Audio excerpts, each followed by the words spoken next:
everyone, we are Geeks Not Nerds. I'm Captain Logan. And I'm Vince. Vince, today's question comes from Connor Fahey, who asks, how would you make yourself and new readers jazzed about a character you were assigned to, but had no interest in? And this is a thing that sometimes happens in comics, and I would say more broadly, of course, too, like, how many people in Hollywood, how many writers in Hollywood get assigned things, right? And we can tell sometimes from really bad movies where it's like, that looked like a high school English project. You were told to do this, and you really didn't have any, like, enough understanding of the source material. You were, especially when we're talking about adaptations, right? I mean, I felt this way about Underdog. I was like, somebody went and watched one Underdog episode, and they did the, like the kind of obligatory, you gotta have this in there if it's Underdog, and then everything else, they just kind of made really kind of lackluster and didn't use their imaginations very well, and they kind of turned the paper in and hoped for a C-, you know? And so I think this happens in places certainly well outside of comics, but it's got to happen sometimes in comics too. And well, and I know for sure that it does, where you have writers who are kind of, you know, writers and artists both probably, who are kind of maybe at the bottom or middle of the totem pole, and there's a book that a publisher wants to make happen, and they go to kind of you know, not one of like the big major stringers to do it. So what we're going to talk about today is how do you make that work? How do you get? I guess the first place to go, Vince, is if you were given that assignment. If you were told, like, okay, give me a character in DC or Marvel that has never really interested you. Somebody more like B, C list. B or C list? Yeah. Oh, that's hard. Okay, well, just anything then. Just throw out something. Sorry, guys. Deadpool. Yeah, but the thing about Deadpool is there's always somebody waiting in the wings who wants that. Like, can we think of a character that most people would be like, that character, like, Right, a Beast, like, solo thing. Although I would be interested in that. Yeah, I think lots of folks. I think part of the problem these days is that, especially after Guardians, like, everything seems possible to make awesome now, right? They'll make a Squirrel Girl comic and... Yeah. Well, okay, let's go there, because that's a thing that we made fun of a lot 5 years ago.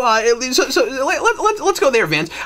You're asked to write a Squirrel Girl miniseries. Now, first of all, I have no idea how this kind of thing happens sometimes, where unless a writer loves a character and brings it, like pitches something, I don't know why editorial would ever go...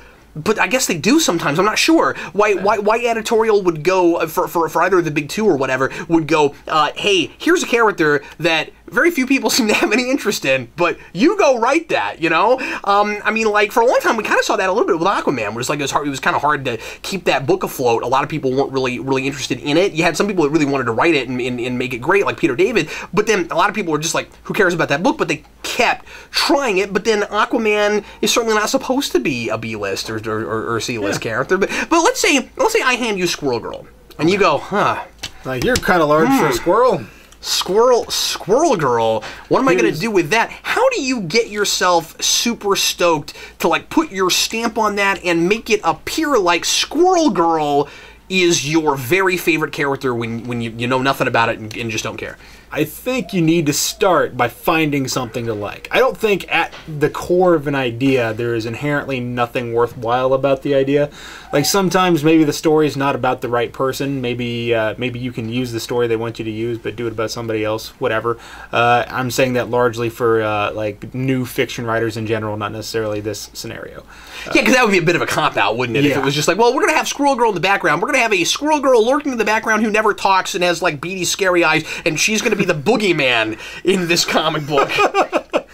But, well, I mean, I say that because I've read short fiction in classes where it's just something completely random happens at the end. I'm like, well, you guys chose the wrong person to focus on. Yeah, that's right. But, anywho, what I would do is I would find something that is about that character that I find interesting. Now, Squirrel Girl, you would have to say that her powers are really pretty hilarious. And you would either do something that's completely farcical or you do something tongue-in-cheek. And I would probably more likely choose something tongue-in-cheek. Here's a girl in the real world who has these squirrel powers. What use is she? And go from there. And like, she recognizes the ridiculous, and you just maybe just on page one you immediately make it really clear like in the real world, this is a person who's like, oh God, my powers. Kind of like, well, not exactly, but kind of like Jeff Johns did with Aquaman, where the whole world is like, oh, isn't it sad you're kind of Aquaman, aren't you? And he's like, no, I'm awesome. What is your issue? Or you could go the other way with a character like her, where you make it. I mean, this might be a little Disney, but you make her power set kind of indicative of like insecurity she has. You know, where she has kind of an inferiority complex, and maybe it starts with the powers, but maybe it has to do with other things. Maybe what she looks like, maybe where she comes from, whatever it is. She's not comfortable in her own skin, and then you make it the story where she learns how to feel empowered by her powers. I like that idea. No, I feel something like that. So the question is, I want to revisit something you said a minute ago and expound upon it a bit. Do we really buy? I mean, I guess I'm wondering if I buy something you said. Is there inherently something good at the core of every idea? I think that sometimes people don't use ideas very well. Like Squirrel Girl, for instance, people take the character and then they try to insert her into some superhero position. And you know what? Not every idea is gold for what it was originally intended to be. Yeah. And I think what you just said is a good way to adapt that. You know, there's always something that you could tweak or do or revamp or try. I mean, I tell you what I'd really do. I'd have her be mentored by Rocket Raccoon. That's what I would really do. But that's kind of genius. But yeah, I mean, like let's just be creative, I guess is what I'm saying. I think I'm leaning toward you may be right about that, because you know I've said this 1,000 times. I believe that you can make anything work. You've just got to make it work. I have seen ideas where I go that here's the thing. I think that there are dumb ideas. Kind of like what I mean is I think there are ideas where you're like really let's like not every idea is just instantly good just because somebody came up with it, right? Like let's have a story about sharks in a tornado. Yeah, exactly. Yeah, okay. I'm glad you reeled me in there. But or like, snakes let's on a plane in a tornado with sharks. But oh God. Here's the thing. So you have like a really outlandish. How are you gonna get these snakes off this plane, off this tornado? Wait, I'm tired of. That's the line. Moving on.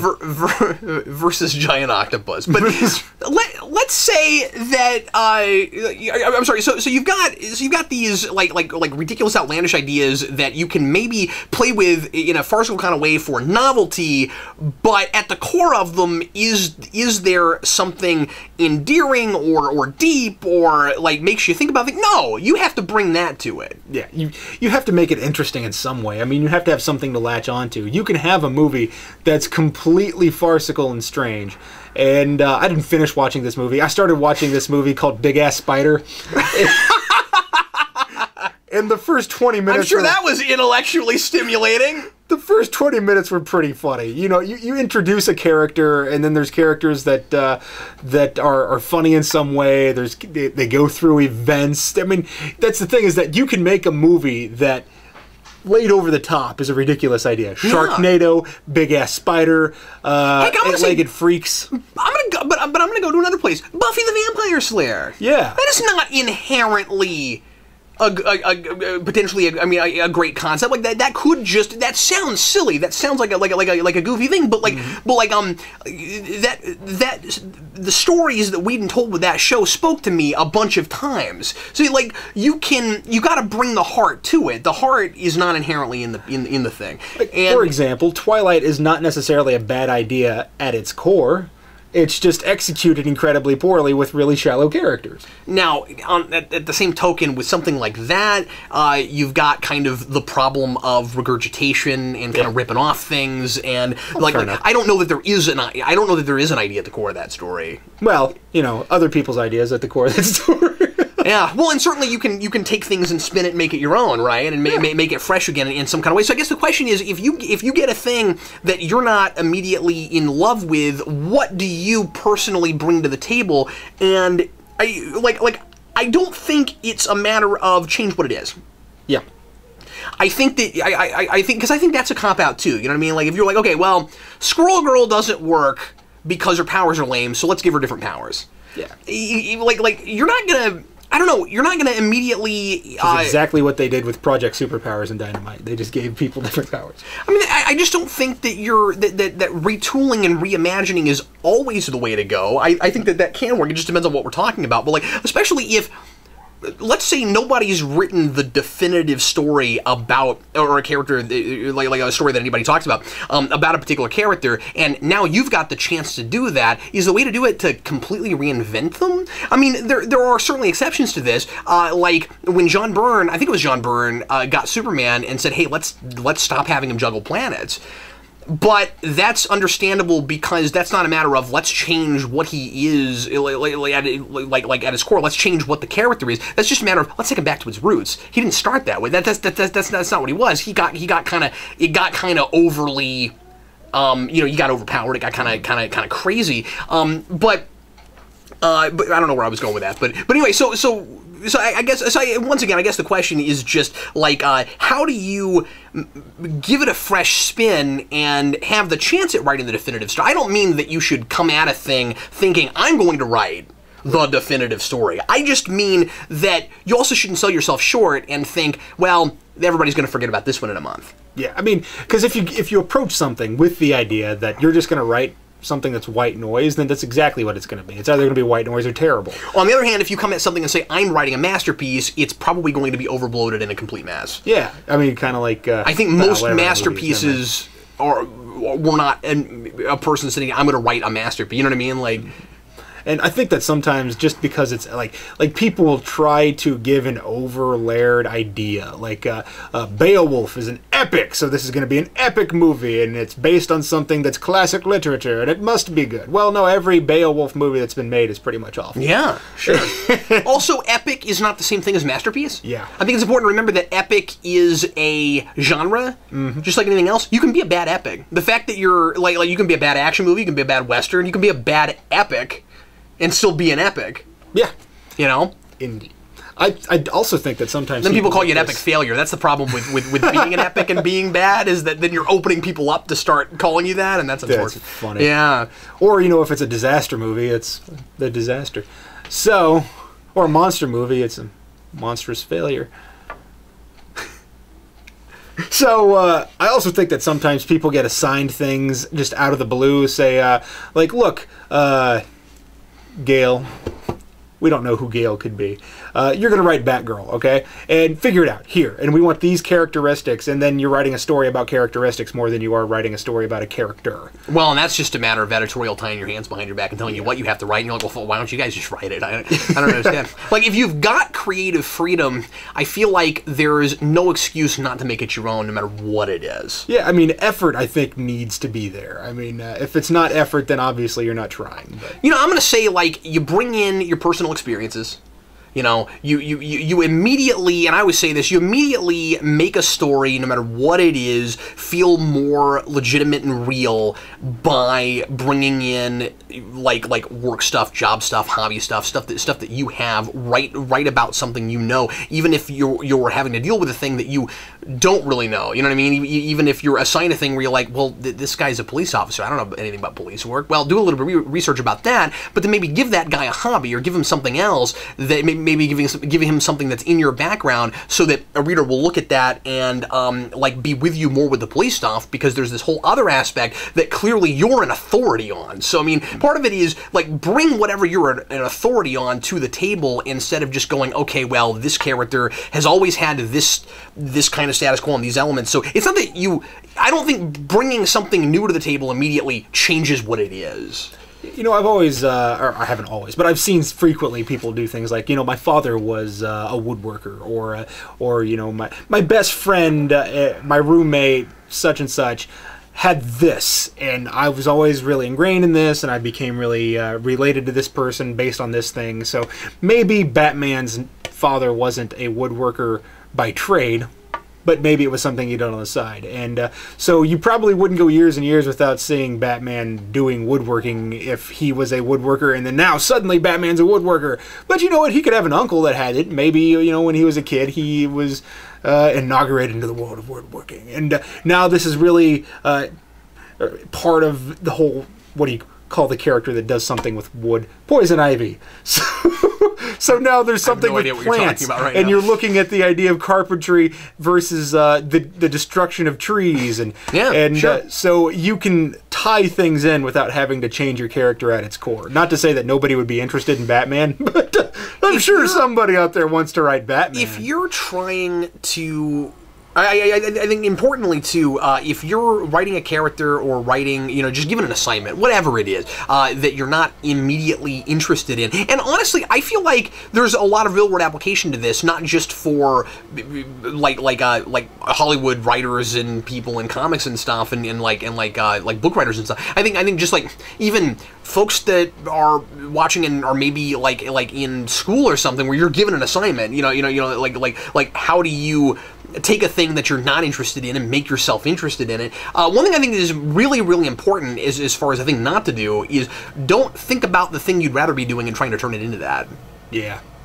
Don't do that. Yeah, like for example, I feel like the Garth Ennis Shadow book, he really wanted to have a gritty, profane, historical epic, and he was writing a Shadow book at the time. So there's Lamont Cranston just kind of walking around in the background, shooting people that seem peripherally related, and then there's the stuff that's actually happening in the story. You take all the Shadow stuff out, it almost works.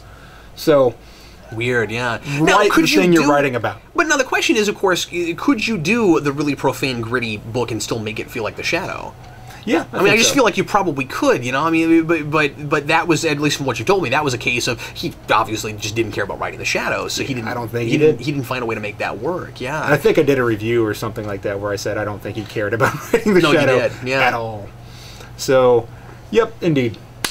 Well, Vince, I guess, I don't know, any final thoughts? I feel like we've just kind of circled the issue. I think the idea is find something about it that's interesting. Yeah, like exactly. If you're given it, you owe the people who are paying you, or you owe the property the chance to try finding something good about it. And I also think that you owe it to yourself, too, as an artist, to do the best with what you have. Sometimes minimalism creates the best ideas. Sometimes being given very little, and like we think about this with money, we think about this with resources, but this can be true also with properties and characters, right? Where it's like I'm given this like kind of smaller thing that nobody seems to really care about when I'd rather be writing Batman. And how do you use that as a stepping stone? And also, just like if this is your career and you're trying to kind of rise in the ranks, I kind of feel like it's also just good strategy. It's just good business strategy. You know what I mean? Like do your. I mean, I think ultimately what I'm saying is do your best work all the time, no matter what it is. I mean, I kind of feel like even if your best work is bad, you got to try. Yeah, you've got to try, certainly. But as you said, you never write white noise. But yeah, so I mean, if it was me, because the question is what would, even if it stars Nathan Fillion. Because the question was what would we do with it, and how do you make yourself jazzed about it? How do you get somebody else jazzed? I think for me it would start with just simply remember that you wanted to be a writer and now you get to. Mm-hmm. I mean, that's the first place. Just have the attitude of I'm on my way.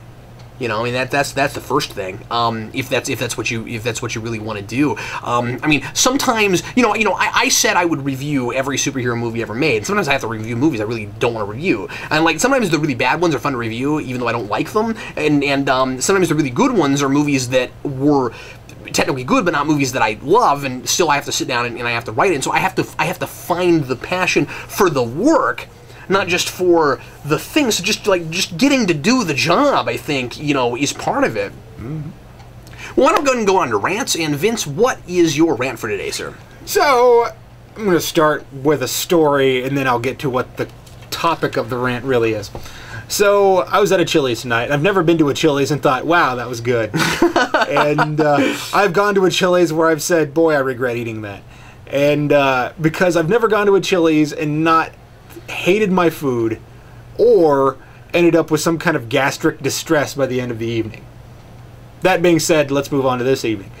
So I just went to a Chili's with some friends, and we spent the entire night making fun of Chili's because we're horrible people. And Now here's the reason we made fun of it. We were respectful up until a certain point of the evening. I ordered this spicy shrimp taco, and it comes to me. It looks okay. It has this little sauce, and I go, well, it's a weird looking thick sauce. I wonder what that is. So I dip my fork in it and I try it, and I go, whoa, that is awful. And I went, well, maybe it'll be better on this shrimp taco. So I poured over the top of the shrimp taco, and I try it, and I went, this is purely bad. I entirely regret ordering this. The shrimp tasted like it was microwaved, not even like cooked or boiled, like it was just microwaved is what it tasted like. And it was like shrimp with shredded raw cabbage and then this terrible, terrible sauce on top. And that's pretty much all it was. There might have been some pico de gallo in there. Moving on. And so I eat one and I go, that is awful. And I said, I'm going to choke it down because I'm super hungry right now, but this is awful. This is crap. And the person sitting across from me said, well, dude, just order another thing. Tell them. They won't charge you. And I went, well, you know, I ordered it. I said this is what I wanted. They said, no, seriously, don't sit there in front of me and eat food that you don't want to eat. And I went, yeah, especially when you're eating out and somebody's paying for it, and yep. Yeah, I mean, like, the last thing you want to do when you're not making food is, and like you get to go out, and somebody else is making it for you, is not like it. Yeah, and I was like, you know, it was an $11 dish, so it's not exactly. I mean, it's not the most expensive food in the world, but it's not exactly cheap. And it's not like I went to got something from the dollar menu at Taco Bell and went, well, that wasn't good at all. Like, well, it was $1. I had this very same conversation with Sarah the other night. I too had a horrible, horrible meal someplace. She mentioned that. Yeah, it was really bad, and it was the night that Sarah started to go into labor, and I was having stomach aches that night, and luckily that went away. I was afraid I was going to be in bad shape all night because, like, Sarah delivered at 4 in the morning, and I said the same thing. I said, I ate that whole sandwich. I don't know why I did that. I should have sent it back. It was terrible. I don't know why I did that. And like it's funny that you and I both had a similar experience in the same week, because after that, I will always send food back now. I mean, I learned my lesson. I'm done with that, man. Like, yeah, I'll do that too. If it's bad, send it back. You don't have to be mean about it. Just send it back. I mean, if it doesn't rock your world, that's one thing. But if it's bad, that's a different thing. So the girl especially sitting if you across taste it, from you're me, like, there might be something wrong with this. There might be something going on in that kitchen that I don't want to know about. The girl sitting across from me, she called over the waiter, and the waiter comes over, and I said, hey, man, this is just not good. And he said, well, you want a different thing? You can order it now. You've only eaten one, and because it came with 3. And I said, yeah, fine, bring a menu. And he brings it over, and he said, what was wrong with it? I said, well, the shrimp didn't taste very good. And it was disgusting? I said, and the sauce is one of the worst things I've ever put in my mouth. And he said, yeah, it is pretty awful. I didn't want to tell you when you ordered it, but he said they used to drizzle it over the top, but nobody liked it, so they stopped doing that. I'm like, why? Now, here's my rant. Why do they still have this dish? Change the recipe! Stop. I'm like, you could just send salsa with it. I mean, it doesn't have to be this sticky crap. And the guy sitting across from me. So there's a girl that urged me to get something different, which I ultimately got something that was okay. I walked out of there going, you know what? I didn't hate that second thing. I wouldn't say that I was super overjoyed, but I didn't hate it. It was okay. And the guy sitting across from me ordered this stuff that the waiter... He asked the waiter... Vince, after this, we can forget that Chili's endorsement. He asked the waiter what he thought about what he was ordering. He said, I'm either going to order this or this. And the guy said, I think you should order this one, but order it this way. And the reason being is that there's this like crispy shrimp tender thing that's tossed in one of the world's worst sauces, which I'm entirely certain is... I'm joking. But Vince, let's do some improv. World's worst sauce. I'm entirely certain that this sauce... I'm joking, I'm not serious. I'm entirely certain that this sauce was like honey sauce stolen from KFC with smoke sauce dripped into it. And they called it like Chipotle honey stuff or something like that. And you know what's funny is his sauce was not as bad as my sauce, but they were gonna like toss his whole thing in it. It wasn't gonna come from the side. So luckily he had ranch that came with it, to where it wasn't just flavorless chicken tenders or the world's worst sauce on top. This Chili's, I hate Chili's. I've never liked it. Oh my god. And, wow. Yep. Vince, I think food is your Ghostbusters of rants. Recommends. It's like, it's like 70% Ghostbusters, and rants, it is 70% food. Like, how do you mess that up?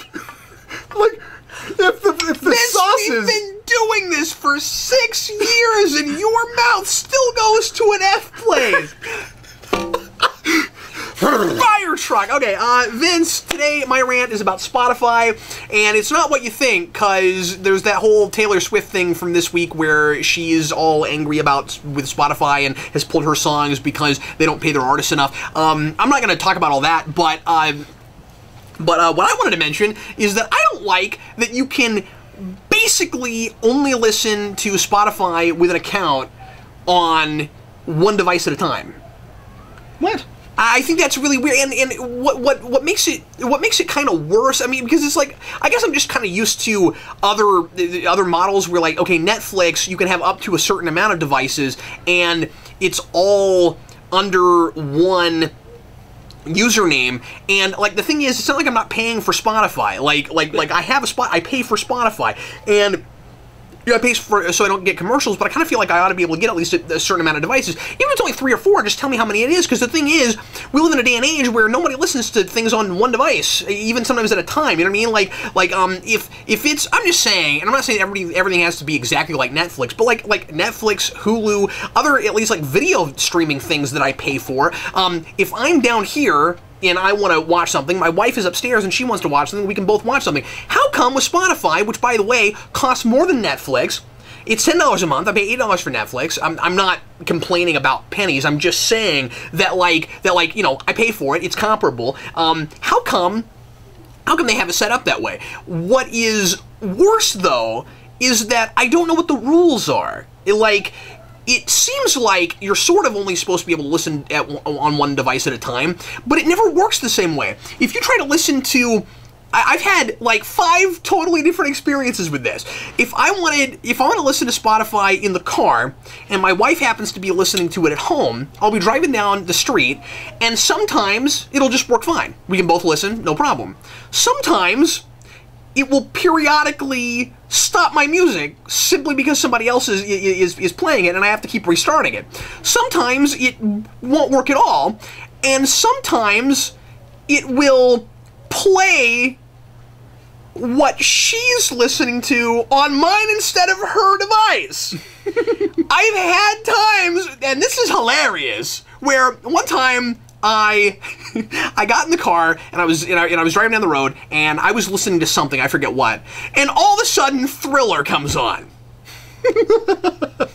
My kid is on the couch listening to Michael Jackson, and he brings up Spotify on our tablet and he starts Thriller and it plays on my device. So I didn't know what was going on. I thought it was just kind of fitzing out because I've had issues with the app sometimes. So like I've had to reinstall the app occasionally because it'll have weird glitches. So I was like, that's a strange glitch. So I went back and I started playing what I was playing. It was The Damn It Giants or something. And then 5 minutes later, or like a minute later, it's Thriller again. We were like going back and forth, and like apparently he was listening to TMG and going, "Wait, that's not what I wanted to play." So we kept going back and forth like that. Now what they do on the updated apps is they have it set up so that you can specify which device you want to play on, so you can, and I can't think of any good reason you want to do this, but I guess you can like take your phone and you can go, okay, I want it like I want to toggle it so that it's playing my Spotify from my phone over on this other device, so you can basically just use it as a remote control wherever you are. They really should just have it set up so that you can play it on a certain number of devices, I think. I don't like that. If you're paying for it, yes. If you're paying for it, yeah. If it were a free service, sure. I could see that nonsense if it was free, but yeah, at least to a point, but yeah. So, I don't know, that bugs me. It's annoying, but it'd be free. Yeah, and then you can go and then they could have ads, Vince, that say, to not have this annoyance, pay for it. You know what I mean? Like this, you're getting free music. Here's this irritation you have to put up with. Just like the idea of badgering your potential customers until they give you money. Sometimes I wish the world was that candid. I wish the world was as candid as the waiter I had this evening. Because he said, yeah, no, I advise you not to get that sauce because it's awful. And I just kind of wish you hadn't ordered the thing you did. Well, anyway, everybody, thanks as always for watching. We would like to know what you think about today's topic. A really kind of interesting topic. How do you, man? I feel like there's more to say about that. We just kind of got started on it, but like what is it that you can bring to the table to make something that you're not interested in really exciting and fun and engaging and turn it into your favorite thing? I could not stop thinking about Guardians while we were talking about this. Like I feel like the floodgates are really being open with that, and with Big Hero 6 now, and with a lot of other things, where we're proving that you can take a simple idea that nobody cared about before, that's just been lying around for a long time, and turn it into an A-list property that everybody really loves. I love that that's happening. We're seeing a lot of really great creative stuff going on. You know, and also to the people out there who are controlling the ideas, as opposed to the people who are writing the ideas, why not give it to somebody that wants to write it? You know what I mean? Why not give it to somebody that has an idea? If you want your big writers to put their stamp of approval on it, consider them a producer and have them have the lesser known writer run the idea by the bigger named writer. And then you can put their name on it, like they co-wrote it, or like additional ideas by, or story concepts by, and that way you can put their name on it. And you're absolutely right about that. Yeah.